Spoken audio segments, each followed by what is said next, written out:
Okay. Hi, this is Real World Audio. We had a little incident with the cat, but now continuing. So, Vangelis, Jon and Vangelis, these are his three Jon and Vangelis recordings that Vangelis did together with John Anderson, whom you know from the group, yes? And this is my favorite Friends of Mr. Cairo. Sorry about the shiny lights. There's the private collection and short stories, and they did two more recordings together, Jon and Vangelis series, but in addition to these, Jon Anderson is singing at several of Vangelis' albums, and as a result of the collaboration, they have their own distinct flavor that Jon Anderson brings.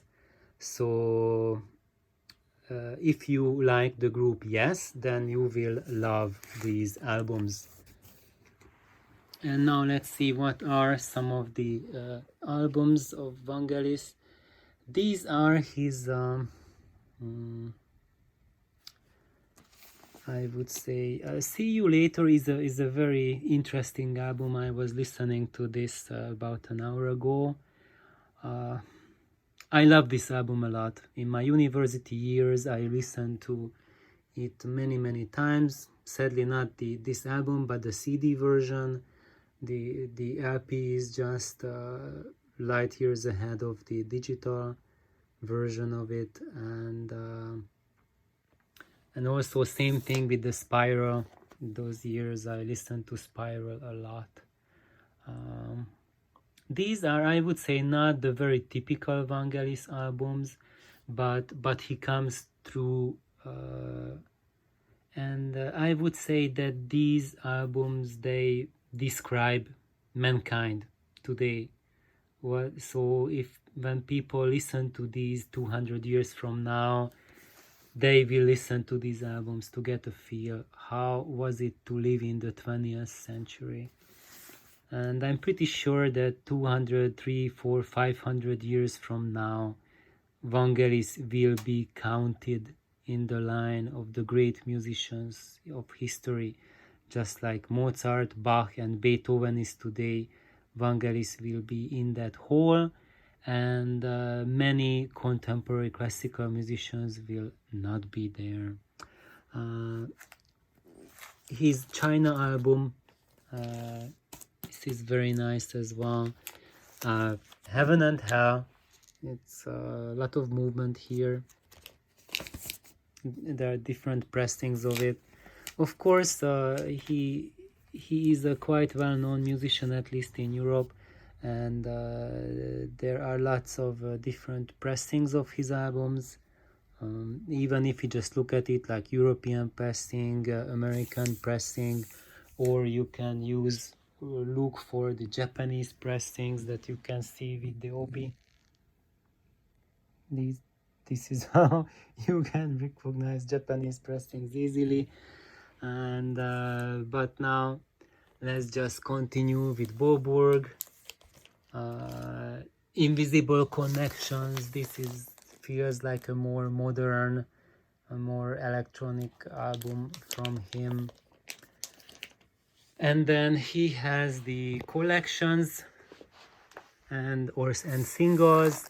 The most well-known probably is the Themes album, and the Themes. So I think in the US people would know this more, but when you look at it, there's a lot from his other works, and although there's a couple unreleased songs as well, which are like different versions of songs on other albums mostly. So if you love Vangelis, then I would still recommend this album because it has some different versions of the songs on it than you normally heard. And of course there are the singles, like the Alpha single. It's like a stunning quality, especially when you look for promo records that not for sale, means that some radio station got this as a demo copy, and these are generally really good pressings. the studios, the labels always gave very good pressings for the radio stations to play, because they wanted their records to sound good on the radio so they can sell them. And this is something which is really spectacular. So it's even though it's a 33 RPM, but check this out, it has less than 4 minutes of material on it. So imagine that here's this amount of grooves, and instead of squeezing 30 minutes on it, they put less than 4 minutes. So basically each track where the stylus, where the needle has to track, is almost 10 times as wide as on a regular record. So and as you know, on an LP, the limit for dynamics, for dynamic range and bass, is not it's not a hard limit. It depends on how wide or how narrow the groove is. So now here we have a 10 times wider grooves than on a normal record, and that's why it just has a stunning dynamic range. And so to get that type of dynamic range, you don't need to have a 45 RPM record, even if it's just a 33 RPM, but the grooves are like 10 times wider than a normal groove. You will still have that stunning expansion in dynamics and sound quality. In the US, this was his record. That's probably the well-known, or was the well-known, To the Unknown Man. And this is a selection. Basically, here they are, the songs that are on it. I would say, nah, I happen to have it, but if I did not, I would not buy it. I would rather recommend to go for his full albums, because in this way it doesn't make any sense. So it's just like a few songs taken out and thrown together, and they don't mean anything. It's really chop suey style. It has no meaning whatsoever. And here now let's look at his film music. Probably these are his two most well-known film music scores. At least they were like 20 years ago, 25 years ago, when I was a bit younger. The film 1492, Conquest of Paradise, which tells the story of the discovery of the new continent, which are not that new anymore. they are normal, part of the known world for 5 centuries. So but this is just a very deep music. Probably if you are in your 40s, then and from Europe especially, you are probably very jaded with this music, because it just played in the radios so many times that probably everyone who hears it just wants to shut the radio down. But if you never heard it and you don't have that bias, then you will find it an absolutely beautiful and an extremely moving music. Same thing goes for Chariots of Fire, which was about runners preparing for the Olympics. It's a very beautiful album. And Vangelis has done film scores for nature movies, and those are, I think, his really landmark, really fantastic albums. I have already shown you, not Machi, but Antarctica. This was a movie by Koreyoshi Kurahara. Sorry, not Kurahara. Just can't see with my glasses. And it's about the Antarctic, and it's phenomenal. So you really are taking a trip to the South Pole, and it's absolutely. And if you it's not just the music content, but the album, the sound quality is such that if you want to get like the top 10 best sounding recordings on the planet, um, if you would include this album, then I would say that you are doing a good job. And of course, everyone has their own selection, what they consider the best sounding, and truly, it's really open for debate. But this is a phenomenal album. And for example, if you want to test what your subwoofer can do for you, I recommend this album. And if it doesn't explore a new door to the universe of deep frequencies, then you need to upgrade your subs and then prepare to be blown away, or as Andrew Robinson says, like, it gives your subs a very hard workout, maybe harder than you are prepared for. Looking at his other nature films, Opera Sauvage, that Lou recommended, he was listening to it a couple nights ago. I have here the Japanese pressing and the US pressing. It is an absolutely beautiful soundtrack. And also the Fête Sauvage, it's also both of them Sauvage, wildlife, wild opera, wild feast, and they are, the nature movies are really fantastic too.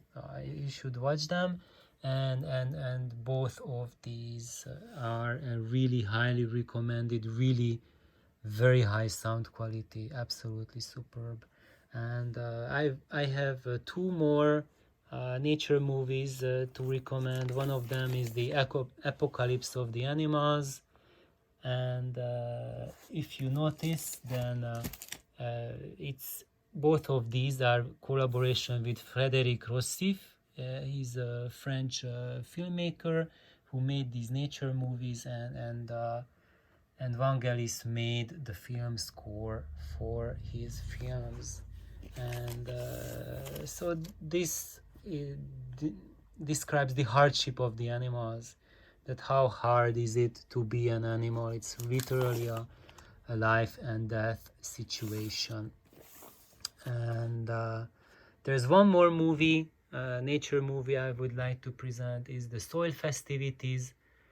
This is my number one favorite soundtrack film music from Vangelis. And maybe if I would think to keep only one of his records, this would give me a high consideration. And it's a very quiet music. It starts out as super duper quiet, but there is a thunder recorded on it as well, and it just gets very dynamic. So it's the microdynamic scale is just so many things happening in it, and it gets very high dynamics as well, and it will just really test your stereo system. It is a major test for your phono stage and your amplifier, and you will learn what the word dynamics means with this album. And if you want, then there's work to be done on that stereo system. So what I have missed so far, there's more of Vangelis. I have a couple albums that I cannot show you because I don't have them, or actually I also have the mask that I haven't found, and El Greco, I can't find it either. And there's one more album which he made before he was known as Vangelis, before he used his own name for his music. His band was called Aphrodite's Child, This is it, Aphrodite's Child. And this is the album 666. So they recorded this album basically at the time when Aphrodite's Child broke up. So this was their third record and their last. And it was a phenomenal success in Europe. In the US it was kind of unknown, I think, relatively. And it deserves a video on its own because this is an astonishing album. So thank you for tuning in. I hope it gives you a little bit of overview about Vangelis, and you see I have many of his albums because he is my #1 favorite contemporary composer. But if I would think about all of the music that I listen to and I love, including Baroque music, which is, I would say, like 80% of my music diet, I might consider Vangelis my #1 favorite musician of all time. And please like, subscribe, listen to Vangelis. Bye-bye.